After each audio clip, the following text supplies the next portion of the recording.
Hi friends, welcome to Asha Kannada ತಿಲಾಕ್ಸ್.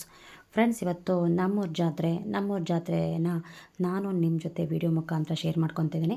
ಎಲ್ಲರೂ ನಮ್ಮೂರ ಜಾತ್ರೆಗೆ ಬನ್ನಿ. ನಮ್ಮೂರ ಜಾತ್ರೆ ಬಗ್ಗೆ ನೀವು ಕೂಡ ತಿಳ್ಕೊಳ್ಳಿ, ಯಾವ ಥರ ನಡೆಯುತ್ತೆ, ಏನೇನೆಲ್ಲ ಇರುತ್ತೆ ಅಂತ ನಾನು ನಿಮ್ಮ ಜೊತೆ ಶೇರ್ ಮಾಡ್ಕೊತೀನಿ. ನಮ್ಮೂರ ಜಾತ್ರೆ ಅದ್ದೂರಿಯಾಗಿ ನಡೆಯುತ್ತೆ. ನೋಡ್ತಿರ್ಬೋದು ಬ್ಯಾನರು, ಶ್ರೀ ಉಚ್ಚಮ್ಮ ದೇವಿಯವರ ಜಾತ್ರಾ ಮಹೋತ್ಸವ. ಇದು ಪ್ರಥಮವಾಗಿ ಸಿಗುವಂಥ ಇದು ತುಂಬ ದೊಡ್ಡ ದೇವಸ್ಥಾನ, ಹಾಗೆ ತುಂಬ ಅಭಿಮಾನಿಗಳಿರೋ ಅಂಥ ದೇವರು. ಭಾಳಷ್ಟು ಭಕ್ತಾದಿಗಳಿದ್ದಾರೆ ದೇವರಿಗೆ. ಸರಿಸುಮಾರು ಇದು ಒಂದು 24ರಿಂದ 25 ಹಳ್ಳಿಗೆ ಈ ಊರು ಜಾತ್ರೆ ನಡೆಯುತ್ತೆ. ಈ ದೇವ್ರ ಜಾತ್ರೆ ನಡೆಯುತ್ತೆ. ಅಂದರೆ ನಾವು 2 ದಿವಸ ಮುಂಚೆನೇ ನಾನ್ ವೆಜ್ ಎಲ್ಲ ಮಾಡಾದಮೇಲೆ ಇದು ಅಗ್ಲು ತೇರು ಅಂತ ಮಾಡ್ತಾರೆ. ಸೊ ಅಗ್ಲು ಜಾತ್ರೆ ಅಂತ ಮಾಡ್ತಾರೆ. ಇದು ಎಳ್ವಾರೆ ಅಂತ ಗ್ರಾಮದ ಹೆಸರು. ಆ್ಯಕ್ಚುಲಿ ದೇವ್ರು ಬಂದು ಉಚ್ಚಮ್ಮ ದೇವಿ, ಆದರೆ ಎಲ್ಲರೂ ಕರೆಯೋದು ಎಳ್ವಾರಮ್ಮ ಅಂತಲೇ. ಊರ ಹೆಸರು ಎಳ್ವಾರಮ್ಮ ಆಗಿರೋದ್ರಿಂದ ಎಳ್ವಾರಮ್ಮ ಅಂತ ಕರೀತಾರೆ. ಇದು ಆ ಎಳ್ವಾರಮ್ಮ ದೇವರು ಇರೋ ಅಂಥ ಗ್ರಾಮ. ನೋಡ್ತಿರ್ಬೋದು ಈಗ ಇದು ಗ್ರಾಮದ್ದು ರಸ್ತೆಗಳು, ನಾವು ಹೋಗ್ತಾ ಇದ್ದೀವಿ. ತುಂಬ ಅದ್ದೂರಿಯಾಗಿ ನಡೆಯುತ್ತೆ ಜಾತ್ರೆವಂತೂ. ಭಾಳಷ್ಟು ಜನ ಸೇರ್ತಾರೆ ಈ ದೇವ್ರಿಗೆ. ಆಮೇಲೆ ತುಂಬ ಅಭಿಮಾನಿಗಳಂತೂ ಭಾಳಷ್ಟು ಜನ ಇದ್ದಾರೆ. ದೇವ್ರು ಕುಣಿಯೋದನ್ನು ನೋಡೋದಕ್ಕೋಸ್ಕರ ಬರೋ ಅಂಥ ಅಭಿಮಾನಿಗಳು ಭಾಳಷ್ಟು ಜನ ಇದ್ದಾರೆ ದೇವ್ರಿಗೆ. ಸೊ ಈಗ ಜಾತ್ರೆ ನಡೆಯುವಂಥ ಜಾಗಕ್ಕೆ ನಾವು ಬಂದ್ವಿ. ಎಲ್ಲ ಅದ್ದೂರಿಯಾಗಿ ತಯಾರಿ ಆಗ್ತಿದೆ. ಭಾಳಷ್ಟು ಅಂಗಡಿಗಳು ಸೇರೋದಾಗಿರ್ಬೋದು. ಅದರಲ್ಲೂ ಎಸ್ಪೆಷಲಿ ತುಂಬ ಎಂಜಾಯ್ ಮಾಡೋದಂದರೆ ಹುಡುಗಿಯರು, ಮಕ್ಕಳುಗಳು, ಅವರು ಇವರು ಅಂತೆಲ್ಲ ಏಜ್ ಲಿಮಿಟ್ ಇಲ್ಲ, ಭಾಳಷ್ಟು ಜನ ಸೇರ್ತಾರೆ. ಇಲ್ಲಿ ಭಾಳಷ್ಟು ಚೆನ್ನಾಗೂ ಕೂಡ ಇರುತ್ತೆ ಜಾತ್ರೆ. ನೋಡ್ತಿರ್ಬೋದು ಒಂದು ಸೈಡ್ ಪುರಿ ಖಾರದ ಅಂಗಡಿಗಳು, ಹೂವು, ಹಣ್ಣು, ಹಾಗೆ ಲೇಡೀಸಿಗೆ ಬೇಕಾಗಿರೋಂಥ ಕೆಲವೊಂದು ಇಯರಿಂಗ್ಸು, ಭಾಳಷ್ಟು ಅಂಗಡಿಗಳು ಸೇರುತ್ತೆ. ಅದು ಇದು ಅಂತ ಪರ್ಟಿಕ್ಯುಲರಾಗಿ ಹೇಳೋಂಗಿಲ್ಲ. ಗೈಸ್, ಇವಾಗ ಎಲ್ಲ ಜನ ಬರೋ ಅಂಥ ಸಮಯ. ನಾನು ಒಂದು ಅರ್ಧ ಗಂಟೆ ಮುಂಚೆನೇ ಬಂದೆ, ಯಾಕಂದರೆ ಸ್ವಲ್ಪ ವೀಡಿಯೋ ಮಾಡ್ಕೊಳ್ಳೋಣ ಅಂತ, ನಮ್ಮೂರ ಜಾತ್ರೆ ಬಗ್ಗೆ ನಿಮಗೂ ಸ್ವಲ್ಪ ಶೇರ್ ಮಾಡೋಣ ಅಂತ. ಗೈಸ್, ನಾನು ಮೊದಲಿಂದ ಹೇಳ್ತೀನಿ ಯಾವ್ಯಾವುದು ಏನೇನು ಅಂತ. ಇದು ಸಿಡಿಕಂಬ. ಈ ಸಿಡಿಕಂಬಕ್ಕೆ ನೀಟಾಗಿ ಅಲಂಕಾರ ಮಾಡಿದ್ದಾರೆ, ಬಲೂನು ಎಲ್ಲ ಕಟ್ಟಿ ಅಲಂಕಾರ ಮಾಡಿದ್ದಾರೆ. ಇದನ್ನು ನಮ್ಮೂರವರು, ಅಂದರೆ ನಮ್ಮ ಗ್ರಾಮದವರು ಇದನ್ನು ಕಾರ್ಯನ ನೆರವೇರಿಸ್ತಾರೆ. ಈ ಸಿಡಿಕಂಬದ ಕಾರ್ಯನ, ದೇವ್ರನ್ನ ಕುಣಿಸೋದಾಗಿರ್ಬೋದು, ಹೊರೋದಾಗಿರ್ಬೋದು, ಪೂರ್ತಿ ಕಾರ್ಯ ಅವ್ರು ಮಾಡ್ತಾರೆ. ಇದು ಬಂದು ಉಯ್ಯಾಲೆ. ಎಷ್ಟು ಚೆನ್ನಾಗಿ ಅಲಂಕಾರ ಮಾಡಿದ್ದಾರೆ ನೋಡಿ. ಉಯ್ಯಾಲೆ ಯಾವ ಥರ ನಡೆಯುತ್ತೆ ಅಂತ ಕೂಡ ನಾನು ಮುಂದೆ ಶೇರ್ ಮಾಡ್ತೀನಿ. ದೇವ್ರನ್ನ ಯಾವ ಥರ ಕೂರಿಸ್ತಾರೆ, ಯಾವ ಥರ ಉಯ್ಯಾಲೆ ಮಾಡ್ತಾರೆ ಅಂತ. ಒಂದೊಂದು ಕಾರ್ಯನೂ ನೀಟಾಗಿ ನಿಧಾನಕ್ಕೆ ಮಾಡ್ತಾರೆ. ಒಂದೇ ಸಲ ಮಾಡಲ್ಲ, ಒಂದಾದ್ಮೇಲೆ ಒಂದು ಆ ಥರ ಮಾಡ್ಕೊಂಡು ಹೋಗ್ತಾರೆ. ಫ್ರೆಂಡ್ಸ್, ಇದೇ ದೇವಸ್ಥಾನ ಎಳ್ವಾರಮ್ಮ ಇರೋ ಅಂಥ ದೇವಸ್ಥಾನ, ಅಂದರೆ ಉಚ್ಚಮ್ಮ ದೇವಿ ಇರೋ ಅಂಥ ದೇವಸ್ಥಾನ. ಗೈಸ್, ಇದು ಬಂದು ಮಂಟಪ. ಈ ಮಂಟಪದ ಮುಖಾಂತರನೇ ತೇರಿಗೆ ದೇವ್ರನ್ನ ಕೂರಿಸೋದು. ಮಂಟಪದಲ್ಲಿ ಕೂರಿಸಿ ಪೂಜೆ ಮಾಡಿದ ನಂತರ ಈ ಉಚ್ಚಮ್ಮ ದೇವಿನ ಈ ತೇರ ಮೇಲೆ ಕೂರಿಸ್ತಾರೆ. ಎಷ್ಟು ಚೆನ್ನಾಗಿ ಅಲಂಕಾರ ಮಾಡಿದ್ದಾರೆ ನೋಡಿ. ತುಂಬಾ ಚೆನ್ನಾಗಿದೆ ಅಲಂಕಾರ ಆಗಿರ್ಬೋದು. ಆ ತೇರು ಅಲಂಕಾರ ಮಾಡೋದ್ರಿಂದ ಅಷ್ಟು ಅದ್ಭುತವಾಗಿ ಕಾಣಿಸಿದೆ. ಶ್ರೀ ಉಚ್ಚಮ್ಮ ದೇವಿ ಅಂತ ಮಾಡಿದ್ದಾರೆ. ಎಷ್ಟು ಚೆನ್ನಾಗಿ ಕಾಣಿಸ್ತಿದೆ. ಅದನ್ನು ನೋಡೋದಕ್ಕೆ ಸಾವಿರಾರು ಜನ ಬರ್ತಾರೆ. ಇದು ಬಂದು ಜಯಂಕ ಸಿದ್ದೇಶ್ವರ ಸ್ವಾಮಿಯವರ ತೇರು. ಯಾವಾಗಲೂ ಪ್ರತಿ ವರ್ಷವೂ ಇಷ್ಟೇ ಚೆನ್ನಾಗಿ ಅಲಂಕಾರ ಮಾಡ್ತಾರೆ. ಜಯಂಕ ಸಿದ್ದೇಶ್ವರ ಸ್ವಾಮಿ ತೇರು ರೆಡಿಯಾಗಿ ನಿಂತಿದೆ. ಇನ್ನು ಸ್ವಾಮಿಯವರು ಇಲ್ಲಿ ಆಗಮಿಸಿ ತೇರ ಮೇಲೆ ಕೂರೋದೊಂದೇ ಹಾಕಿರೋದು.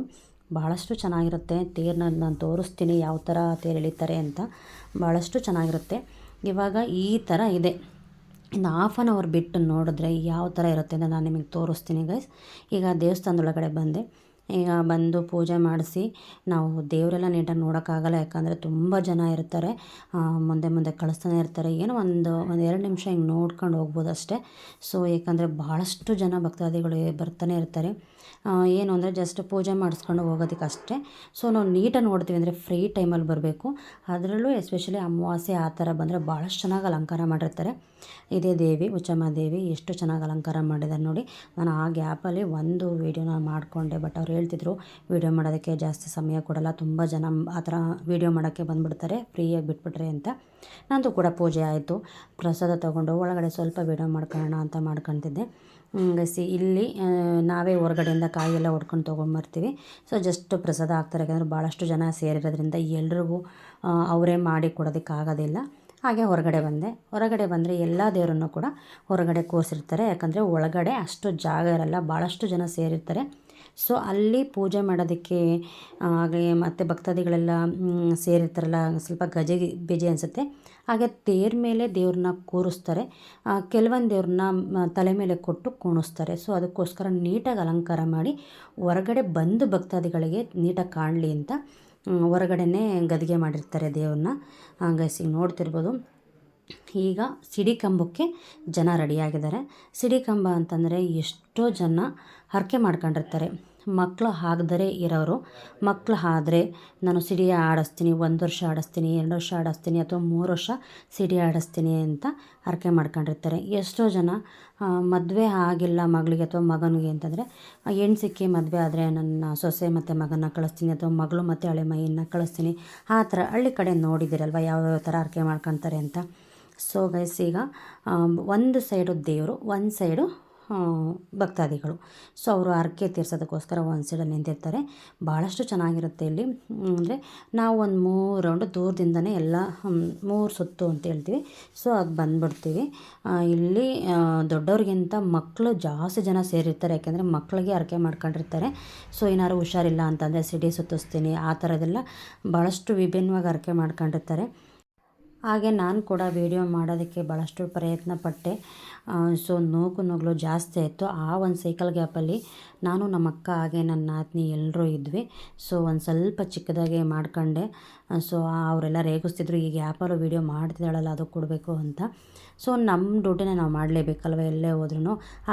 ಹಾಗೆ ಫ್ರೆಂಡ್ಸ್ ನೆಕ್ಸ್ಟ್ ಬಂದು ಉಯ್ಯಾಲೆ ಹತ್ರ ಇರೋದನ್ನು ನೋಡ್ತಾ ಇರ್ಬೋದು. ದೇವರು ಇವಾಗ ಪೂಜೆ ಮಾಡುತ್ತೆ. ಫಸ್ಟು ದೇವರು ಪೂಜೆ ಮಾಡಿದ ನಂತರ ಎಳ್ವಾರಮ್ಮ ಅಂದರೆ ಹುಚ್ಚಮ್ಮ ದೇವಿನ ಈ ಉಯ್ಯಾಲೆ ಮೇಲೆ ಕೂರಿಸಿ ಆ ದೇವರೇ ಅವ್ರ ಕೈಯಿಂದನೇ ಉಯ್ಯಾಲೆನ ಮಾಡಿಸುತ್ತೆ. ನೋಡ್ತಾ ಇರ್ಬೋದು, ಈಗ ಕಾಣಿಸ್ತಿರ್ಬೋದು ನಿಮಗೆ. ಭಾಳಷ್ಟು ರಿಯಲಿ ನೋಡೋಕ್ಕೆ ಭಾಳಷ್ಟು ಚೆನ್ನಾಗಿರುತ್ತೆ. ಅದನ್ನು ನೋಡಿದವ್ರಿಗೆ ಗೊತ್ತಿರುತ್ತೆ ಎಷ್ಟು ಚೆನ್ನಾಗಿರುತ್ತೆ ಅಂತ. ಸಕ್ಕ ಚೆನ್ನಾಗಿರುತ್ತೆ. ನಾನು ಇಲ್ಲೇ ನನ್ನ ಮದುವೆ ಆದಮೇಲೆ ಈ ಥರದ್ದೆಲ್ಲ ನೋಡಿದ್ದು. ನನ್ನ ಮದುವೆಗಿಂತ ಮುಂಚೆ ಇಂಥ ಕಾರ್ಯಗಳು ದೇವರು ಈ ಥರದ್ದೆಲ್ಲ ಕಾರ್ಯಗಳನ್ನ ನೋಡೇ ಇಲ್ಲ. ಬಟ್ ಫುಲ್ಲು ಚೆನ್ನಾಗಿರುತ್ತೆ. ನನಗೆ ತುಂಬಾ ಖುಷಿ. ಈಗ ಉಯ್ಯಾಲೆ ಆಯಿತು. ನೆಕ್ಸ್ಟ್ ಬಂದು ಇದ್ರ ಮೇಲೆ ಮಂಟಪದ ಹತ್ರ ದೇವ್ರನ್ನ ಕರ್ಕೊಂಡು ಹೋಗ್ತಾರೆ. ಸ್ವಾಮಿನ ಕರ್ಕೊಂಡೋಗಿ ಅಲ್ಲಿ ಎಳ್ವಾರಮ್ಮ ಎಲ್ಲರನ್ನೂ ಕೂರಿಸಿರ್ತಾರೆ. ಅವ್ರಿಗೆ ಪೂಜೆ ಸಲ್ಲಿಸಿ ಈಗ ದೇವರು ಕುಣಿಯುತ್ತೆ. ಅಂದರೆ ನೋಡ್ಬೋದು ಗೈಸ್, ನಾನು ಆಗಲೇ ಹೇಳಿದೆ ಎಷ್ಟು ಖಾಲಿ ಇತ್ತು ದೇವಸ್ಥಾನದ ಮುಂಭಾಗ ಎಲ್ಲ. ಈಗ ಎಷ್ಟು ತುಂಬ್ಕೊಂಡಿದೆ ನೋಡಿ. ಅದಕ್ಕೆ ಹೇಳಿದೆ ಒಂದು ಅರ್ಧ ಗಂಟೆ ಬಿಟ್ಟು ನೋಡಿದ್ರೆ ಈಗ ನಿಲ್ಲಕ್ಕೂ ಜಾಗ ಇರಲ್ಲ, ಅಷ್ಟು ಜನ ಸೇರ್ತಾರೆ. ಸೊ ಗೈಸ್ ಈಗ ತುಂಬ ಬಿಸಿಲಿದೆ. ಆ ಬಿಸಿಲು ಎಲ್ಲ ನಿಜವಾಗ್ಲೂ ಲೆಕ್ಕಿಸ್ಕೊಳಲ್ಲ. ಯಾಕಂದರೆ ದೇವ್ರು ನೋಡೋ ಇದರಲ್ಲಿ ನಮ್ಗೆ ಆ ಬಿಸಿಲು ಅದೆಲ್ಲ ಏನೂ ಕಾಣಿಸೋದೇ ಇಲ್ಲ. ಇವಾಗ ದೇವ್ರನ್ನ ಮೇಲೆ ಕರ್ಕೊಂಡೋಗಿ ಅಲ್ಲಿ ಗದ್ಗೆ ಮಾಡಿರೋ ದೇವ್ರಿಗೆ ಪೂಜೆ ಮಾಡಿಸ್ಕೊಂಡು ಮತ್ತೆ ಕೆಳಗಡೆ ಕರ್ಕೊಬಂದು ಈಗ ದೇವರು ಒಂದು ಅರ್ಧ ಗಂಟೆ ಕುಣಿಯುತ್ತೆ. ತುಂಬ ಚೆನ್ನಾಗಿರುತ್ತೆ. ಕತ್ತಿ ವರ್ಷ ಎಲ್ಲ ಇರುತ್ತೆ. ನೋಡಬೇಕು, ಅದು ರಿಯಲಿ ನೋಡಿದ್ರೆ ಸಕ್ಕ ಚೆನ್ನಾಗಿರುತ್ತೆ. ಸೊ ದೇವರು ಕುಣಿದ ನಂತರನೇ 2 ತೇರು ಮುಂದುವರಿಯೋದು.